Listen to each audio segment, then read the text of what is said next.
Hoy vamos a sumergirnos en los argumentos centrales del libro Musulmán. Lo que hace su autor, Hank Hanegraaff, es aplicar una lente de apologética cristiana para hacer un examen, bastante crítico del Islam. El prólogo ya nos da una pista clave. El autor es conocido como el hombre de las respuestas bíblicas, y lo que hace en este libro es básicamente girar su enfoque analítico hacia el Corán.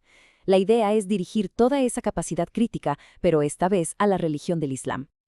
Bien, este es nuestro mapa. Seguiremos la estructura del libro, ¿de acuerdo? Primero, la idea central. Luego, sus críticas al Corán y a la vida de Mahoma. Después, su visión de la Sharia. Y para terminar, la respuesta que él propone. Muy bien, entremos en materia. Para arrancar, es fundamental que entendamos la tesis principal del autor y, sobre todo, el marco apologético que usa para todo su análisis. A ver, aquí el autor establece lo que él ve como el conflicto de raíz, y lo hace poniendo frente a frente los textos sagrados de cada fe. Por un lado está la Biblia, que para el cristianismo es el canon, la vara de medir con la que se prueba todo, y por el otro el Corán, que el Islam presenta como la única revelación de Alá, la única totalmente confiable y sin corrupción. Este es, digamos, el punto de partida de toda la crítica que viene después. Una vez sentada esa base, el autor se lanza de lleno a lo que sería su crítica textual del Corán. Y para que nos hagamos una idea del tono, el autor usa esta cita histórica de Thomas Carlyle. A pesar de que Carlyle sentía cierta admiración por Mahoma, fíjense cómo describe la lectura del Corán. Laboriosa, un revoltijo confuso. Este es el marco que el autor elige para presentar su propio análisis. Y aquí lo vemos claramente. El autor expone su argumento principal de una forma muy visual. Compara lo que él describe como la coherencia y la cronología clara de la Biblia con una estructura que considera confusa en el Corán. De hecho, llega a decir que los títulos de los capítulos, como por ejemplo la vaca, muchas veces no parecen tener nada que ver con lo que viene adentro. A partir de aquí, el libro empieza a desglosar lo que el autor considera fallas del Corán, y las clasifica en varias categorías.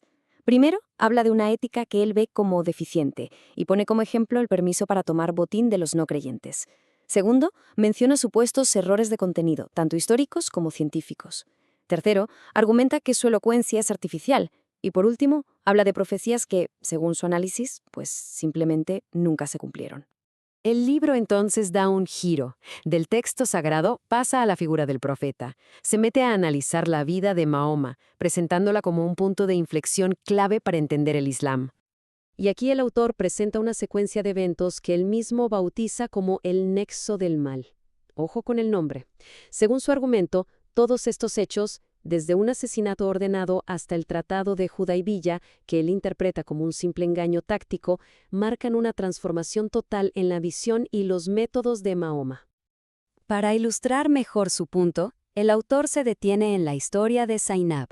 La presenta como un caso en el que, desde su perspectiva, una revelación divina aparece convenientemente para resolver un deseo personal de Mahoma, casarse con la esposa de su hijo adoptivo. El libro argumenta que es una nueva revelación la que facilita esta unión, cambiando las costumbres de la época. Y toda esta crítica a la vida del profeta sirve como una especie de puente. Es la base para el siguiente análisis del autor, el de la Sharia, o la ley sagrada islámica. Primero, es súper importante entender cómo define el libro a la Sharia. La describe como un código legal que lo abarca absolutamente todo, que viene de fuentes sagradas y que se presenta como riguroso, punitivo y sobre todo inmutable porque su origen se considera divino. Para que la crítica no sea solo teórica, el autor incluyó este testimonio personal de Noni Darwish, una escritora de origen egipcio. Es muy fuerte. Su descripción de sentirse como una virtual esclava se usa para ponerle un rostro humano a las críticas que el libro hace sobre la vida bajo la ley Sharia. Y para darle más fuerza a su crítica, el autor hace algo muy directo. Pone cara a cara la ley Sharia con la ley mosaica del Antiguo Testamento. Señala que mientras la ley mosaica, según él, pedía compasión por los extranjeros, la Sharia ordena ser severos con los infieles. Y hace lo mismo con casos de violación, argumentando que los enfoques sobre la justicia son radicalmente distintos. Llegamos al punto crucial. ¿Cómo une el autor todos estos argumentos? Pues los enfoca hacia el mundo moderno y propone una respuesta desde su perspectiva cristiana. El autor lanza un dato demográfico que presenta como una verdadera alarma. Dice que, según su análisis, el número de naciones postcristianas con una tasa de natalidad suficiente para mantenerse es menos de 1. Con esto, argumenta que Occidente está en pleno declive demográfico. Y a continuación usa a Europa, y en concreto a Alemania, como un caso de estudio. Su argumento es que esa combinación de baja natalidad con la llegada masiva de inmigrantes de países musulmanes está creando lo que él llama una migración sin asimilación, y lo presenta claro como una amenaza directa a la civilización occidental. Esta cita, la verdad, resume toda la advertencia del autor. Él traza una línea directa, una relación de causa y efecto.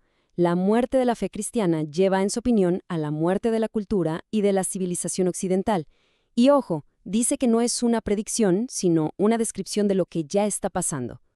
Y al final, después de todo este análisis tan crítico, ¿cuál es la solución que propone el libro? Pues no es ni política ni militar. Al contrario, el autor hace un llamado a una revitalización espiritual dentro del propio cristianismo. La respuesta, dice, es que la Iglesia se reenergice para su misión, pero confiando en un poder divino. Al final, todo este análisis nos deja con una pregunta. Una pregunta bastante provocadora, ¿no?